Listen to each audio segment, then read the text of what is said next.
Hey guys, it's Dan, your host of Dan's Reviews, and today I'm back for another video for the Walking Dead universe, and in today's video, we're going to be doing another discussion video. This one's going to be talking about The Walking Dead, Episode 3 of Ones Who Live. We're also going to discuss Michonne's journal that she wrote about RJ, and will Rick find out before she tells him?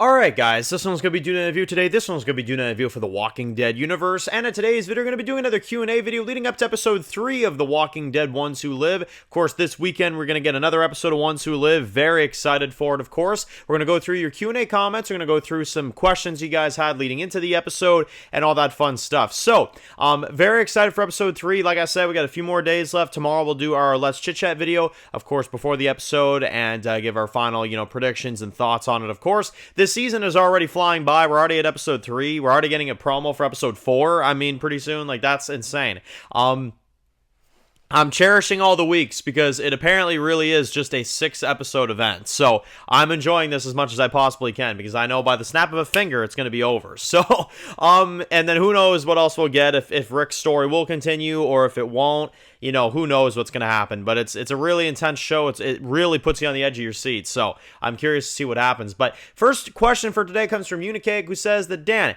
Michonne mentioned that she had a few things that could identify who she is, and Rick said, is there anything that could trace you back to me? And she said, yeah, a journal, your boots, stuff like that. And in the scene in the warehouse, Michonne lies to Rick and doesn't tell him about RJ. Do you think that Rick will go over some of this stuff that Michonne has and find out evidence in Michonne's journal that RJ is a thing?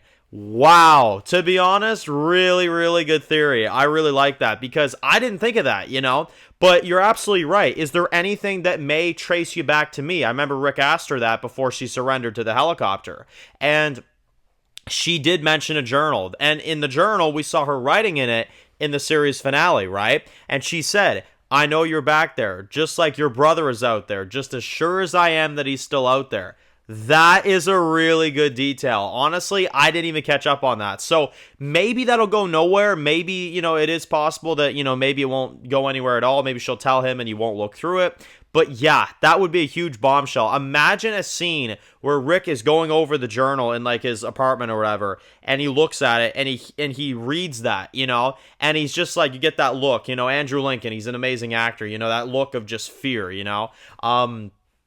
That would be pretty insane. That'd be an insane way for Rick to find out, not gonna lie. And you also mentioned that maybe Rick will be mad at Michonne. No, I don't think Rick will be mad at Michonne. I just think he's gonna be like, okay, yeah, you don't want to tell me. Like, I think he'll understand. I just think he's gonna freak out at the idea that he has a son, But yeah, I never thought of that. Maybe he's gonna find out through an investigation. That would be absolutely insane if they did that. So we'll have to see. That is a really good detail, though. That is a really good detail. Next one comes from Giuseppe, who says, Dan, do you think there's a community out there that is bigger than the Commonwealth? Obviously, besides like CRM. No, I don't think so. I don't think that they're going to go bigger than that, In terms of Commonwealth, I just feel like that's going to be like the big spot that we're at, for the rest of our time on The Walking Dead, at least with the main characters and stuff like that, And here's the thing, we've seen a few other locations like the Maison Mère in Daryl Dixon. We've seen the Barazi in Dead City. We've seen, a few other locations. None of them really are as big as Commonwealth, and then CRM is like the top of the top. So I feel like that's the highest we'll go, but maybe I'm wrong. Maybe we'll see something a bit bigger down the line. Next one comes from Aria, who says that, Dan, do you think that the scene going back to Daryl Dixon 105,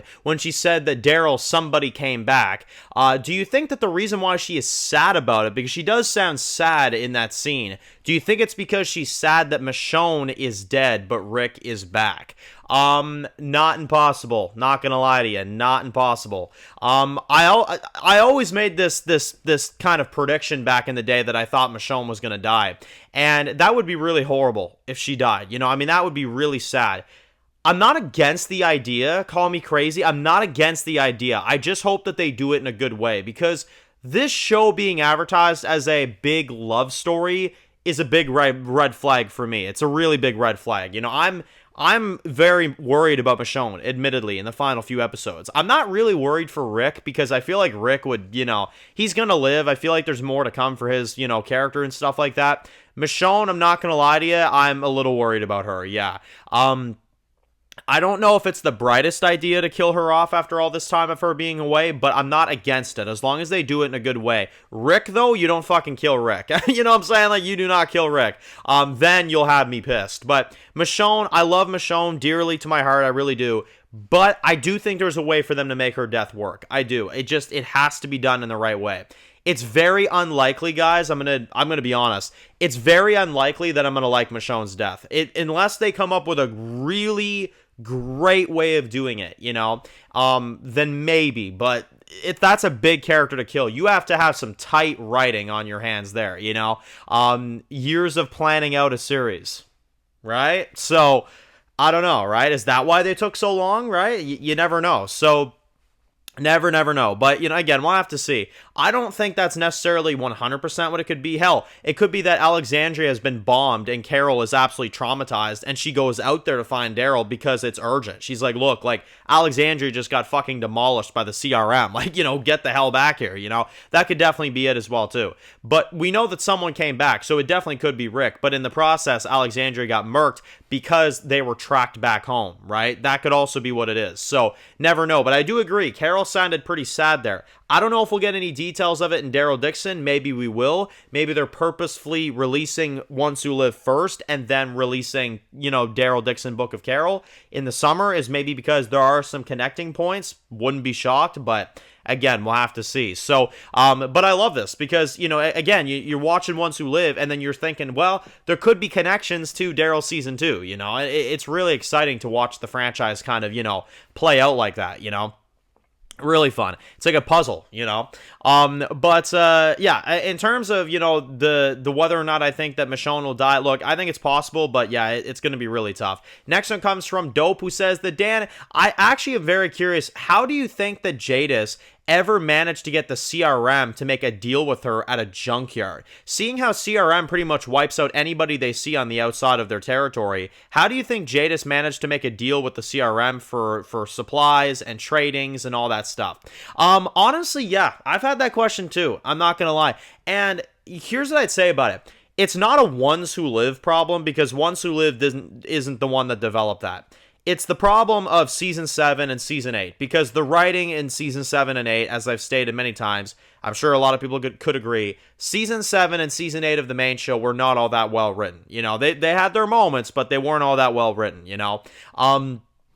And I think that was one of the biggest plots about them for sure, is just the junkyard in general. The junkyard was never a storyline that I enjoyed. I found the writing was really clunky. I found the way that they talked just kind of made no sense. Again, I know that Gimple explained that the way they talk is because they don't want to reveal too much information, but it just comes across as idiotic, and it just comes across as really unnecessary.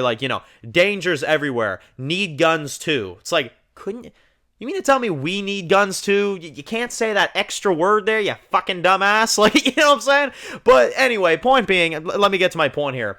CRM being partnered with the junkyard, I could not buy whatsoever. Me personally, at least. Unless Ones Who Live gives me a reason to believe that. No, there is absolutely no reason why Jadis would have them wrapped around their finger. And I unfortunately have to say, I think this is a problem of not knowing where it was going to go back then, if you ask me. I don't think Gimple had the CRM fully written out by then, so he just threw in random shit, oh yeah, CRM has a deal with the junkyard, I'm telling you right now, they developed this series a few years ago, and then they mapped out what the CRM really is, but back then, back in 7 and 8, I don't think Gimple had a full understanding of what he was planning, to be honest with you. I think he knew that there was going to be a big organization. I think he had a general concept, and he just went off of that. It's like, oh, they got helicopters, And again, it's not anything against Ones Who Live. Ones Who Live is doing a fantastic job. But the old seasons of The Walking Dead, with 7 and 8 in particular with the junkyard, yeah, no. There is absolutely no way that Beale would make any kind of deal with some chick in a junkyard. You know what I'm saying? There is absolutely no way. He wouldn't give a shit about that. He'd be like, oh yeah, a group of junkyard people living out in the nearby area, fucking gas them, Yeah, no, 100%. That has no relevance at all. And to me, it is a plot hole. It definitely is a plot hole. I'm going to let it slide because it's been so many years, but yeah, there is absolutely no way that the CRM CRM would give a shit about a group in a junkyard. You know, what? Oh, they give, you know, an A or B every once in a while. Well, apparently A and Bs are you know, people that are resourceful or people that they can use as test subjects, you know. And again, I get it. You know, they may be like, oh, I can use whatever, but are you really going to make the CRM travel all the way down to a fucking junkyard to get a friggin' test subject or something? Like, no, I don't believe that whatsoever. I think with how high functioning they are, that absolutely makes no sense. The CRM dealing with the junkyard, I will never understand, to be honest. But again, that's part of Gimple's writing in those few seasons that I didn't really agree with. And there, you know, there's a bit of a flaw right there, I guess, you know. And the last one comes from Digital, who says that, Dan, honestly, I'm not going to lie. I feel like Rick cutting off his hand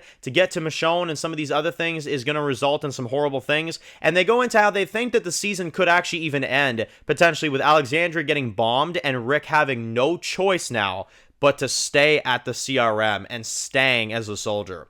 No, I don't think so. I don't think Rick is going to be forced to stay at the CRM. I think this is going to turn into a fucking war. That's one thing I do think, though. I think this is going to turn into a nasty war by the end of this season. And I do see a possibility of both Michonne dying and the CRM attacking Alexandria. Yeah, either one of those I think is possible. Hell, maybe both. You know what I mean? Like, if they want to go bleak with it, yeah. And this is a really screwed up joke, but imagine how fucking crazy it would be if they did renew Ones Who Live Season 2, but just like The Walking Dead Daryl Dixon Book of Carol, they changed up the title and Michonne dies and they call it The One Who Lives. That'd be pretty fucked up, would that not? Oh my god, man. Like, Season 2, yeah, we're renewed for Season 2, but it's just Rick now. The One Who Lives. That would be fucked up. I'm just saying, man. Like, if Gimple really wants to go evil on us, that would be fucked up. They call Season 2 The One Who Lives. I don't know, man. We'll have to see. We'll have to see how ballsy Gimple is. You know, there's 2 episodes out, and they're already pretty ballsy. They're killing off a lot of characters. Let's see if he has it in him, you know, to kill Michonne. Does he really have it in him?